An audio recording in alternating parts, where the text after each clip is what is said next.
ದೇಳಕಟ್ಟೆಯ AB Shetty ಸ್ಮಾರಕ ದಂತವಿಜ್ಞಾನ ಮಹಾವಿದ್ಯಾಲಯ, Canara orthopaedic society ಹಾಗೂ ನಿಟ್ಟೆ ಪರಿಗಣಿತ ವಿಶ್ವವಿದ್ಯಾಲಯದ ಕೆಎಸ್ ಹೆಗ್ಡೆ ಮೆಡಿಕಲ್ ಅಕಾಡೆಮಿ ಆಶ್ರಯದಲ್ಲಿ ಖ್ಯಾತ ಎಲುಬು ಹಾಗೂ ಮೂಳೆಶಾಸ್ತ್ರ ತಜ್ಞ ಡಾಕ್ಟರ್ ಸುಧಾಕರ್ ಶೆಟ್ಟಿ ಸ್ಮರಣಾರ್ಥ 11ನೇ ಹಾಗೂ 39ನೇ ಮಂಗಳೂರು ಆರ್ಥೋಪೆಡಿಕ್ ಕೋರ್ಸ್ ಕಾರ್ಯಾಗಾರ ಆಸ್ಪತ್ರೆಯ ಆವಿಷ್ಕಾರ ಸಭಾಂಗಣದಲ್ಲಿ ನಡೆಯಿತು.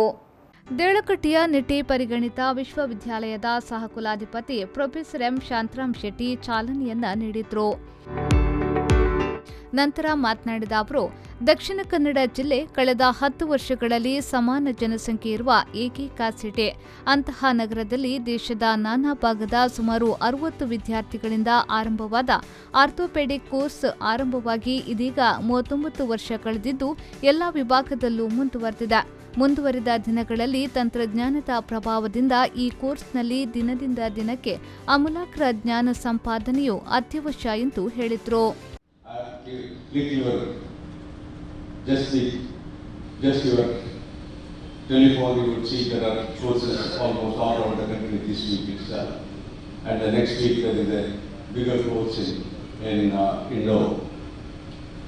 All the same, we are very proud that we are hosting it in KS Medical Academy, which is just about 22 years of age, and our university is just 12 years.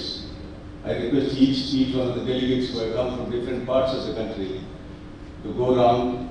We have a good stem cell lab, we have a bone bank, we have a tissue bank, we have an advanced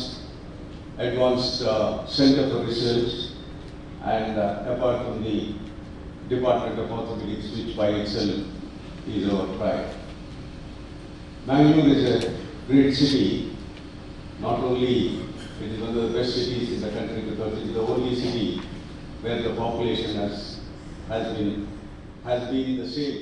Nitte ಪರಿಗಣಿತ ವಿಶ್ವವಿದ್ಯಾಲಯದ ಸಹಕುಲಪತಿ doctor MS ಮುಡಿತಾಯ, ಕ್ಷೇಮ dean doctor PS Prakash, ಸಂಪನ್ಮೂಲ ವ್ಯಕ್ತಿ doctor Ashwin Kumar Singh, ಕೇಂದ್ರ orthopaedic society ಅಧ್ಯಕ್ಷ doctor ಸಚ್ಚಿದಾನಂದ ರೈ ಹಾಗೂ doctor Bharat ರಾಜುಜಿ, ವಿಭಾಗ ಮುಖ್ಯಸ್ಥ doctor Vikram Shetty, ಕ್ಷೇಮ ಆಸ್ಪತ್ರೆಯ ಎಲುಬು ಹಾಗೂ ಕೀಳು ತಜ್ಞ ಡಾಕ್ಟರ್ ಸಿದ್ಧಾರ್ಥ್ ಶೆಟ್ಟಿ, ಕೇಂದ್ರ ಆರ್ಥೋಪೆಡಿಕ್ ಸೊಸೈಟಿಯ ಕಾರ್ಯದರ್ಶಿ ಪ್ರೊಫೆಸರ್ ಡಾಕ್ಟರ್ ಲತೀಶ್ ಲಿಯೋ ಉಪಸ್ಥಿತರಿದ್ದರು. ಆರಿಫ್ ಕಲ್ಕಟ್ಟ, ವಿ4 ನ್ಯೂಸ್, ದೇಳಕಟ್ಟೆ.